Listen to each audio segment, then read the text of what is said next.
सात संगत जी, प्यार से कहना न निरंकार जी।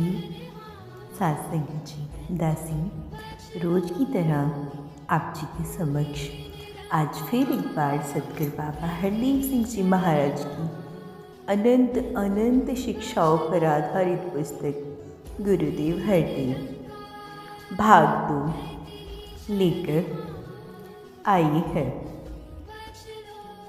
आज हम एपिसोड लेकर आए हैं 27, पेज नंबर लेकर आई हूँ 81।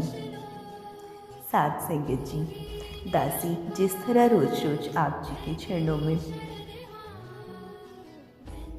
गुरुदेव जी की अनंत शिक्षाओं पर आधारित पुस्तक को लेकर आती है, सात संगत जी दासी आप जी से प्रे करती है कि हम इसे ध्यानपूर्वक सुने और अपनी ज़िंदगी में, अपने जीवन में इसे फॉलो करने की पूरी कोशिश करें। सात संगत जी, आइए दासी के साथ आप भी इसे सुनिए और अपने जीवन में फॉलो करिए।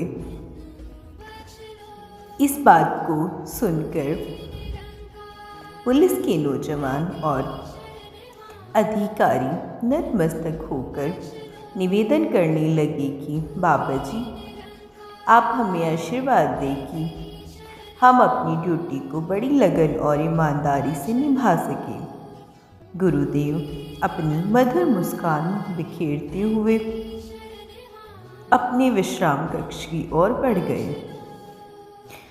उसी रात को सत्संग भवन पर दर्शन करने वालों की भीड़ लग गई। देखते देखते इस भीड़ ने सत्संग का रूप धारण कर लिया। जैसे ही गुरुदेव माता जी व निरंकारी राजपिता राजमाता जी दर्शन देने के लिए मंच की ओर बढ़ रहे थे, तो बाबा जी, माता जी व राजमाता जी के जयकारों से पूरा वातावरण गूंज उठा।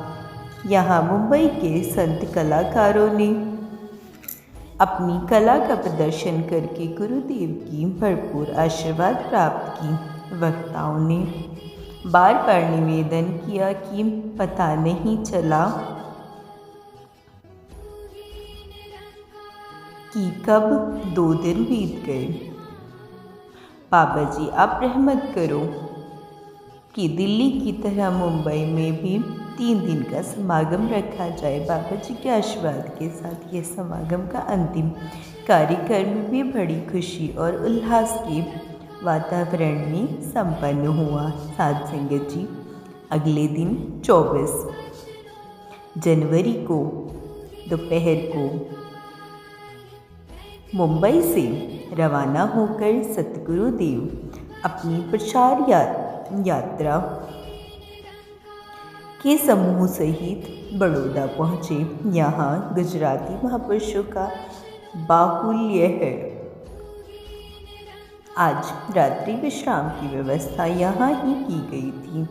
सत्संग का कार्यक्रम अगले दिन प्रातः बड़ौदा के सत्संग भवन के प्रांगण में हुआ। सतगुरुदेव ने यहाँ फरमाया, आप यहाँ भी ज्ञानवान महात्मा मौजूद हैं। ज्ञानवान बड़े ही चेतन होते हैं।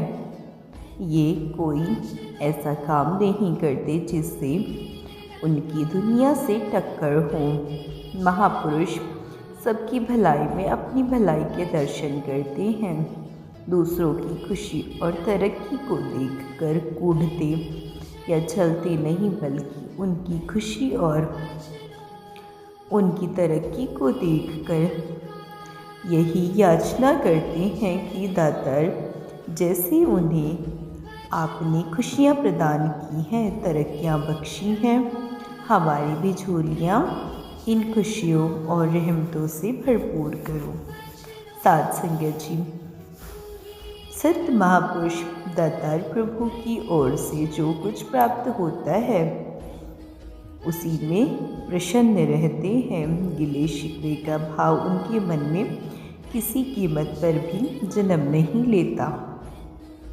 गुरु सिख जिनका मुख गुरु की ओर है, वे सदा गुरु और गुरसिखों का यश करने में अपना कल्याण मानते हैं।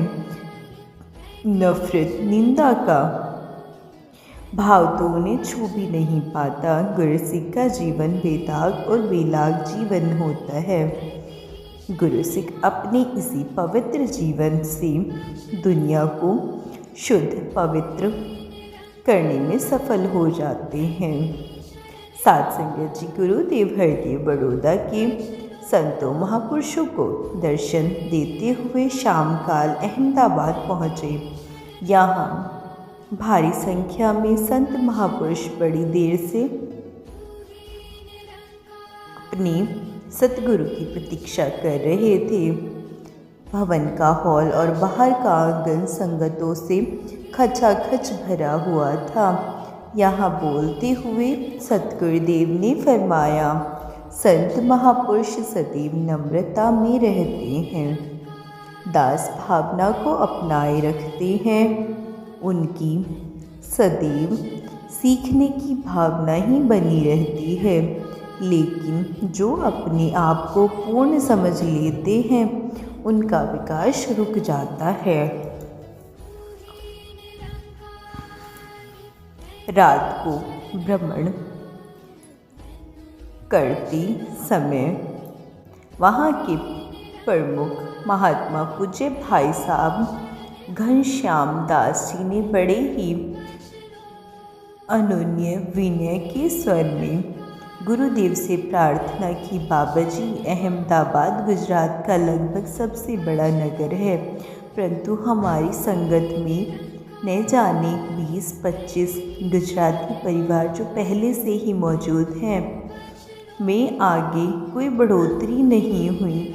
हालांकि यूपी में रहने वाले या फिर सिंधी परिवारों का प्रवेश तो निरंतर हो रहा है। रहमत करो, गुजरात के इस बड़े नगर में गुजराती भाई भी बड़ी संख्या में आपकी सेवा में बढ़ चढ़कर भाग लें।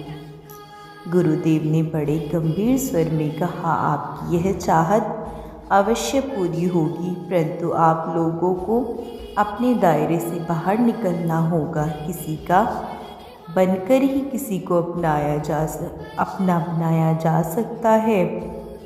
आप गुजराती परिवारों के घरों में आते जाते रहो, उनके खान पान रहन सहन का आनंद लिया करो और जिन रीतियों से वे अपने घरों में शादी ब्याह रचाते हैं उनमें शामिल होकर उनका हाथ बटाया करो। दातार करेगा। आपकी यह निस्वार्थी इच्छा देर सवेर फल लाएगी। साध संगत जी, आज के लिए इतना ही। प्यार से कहना, धन्य निरंकार जी।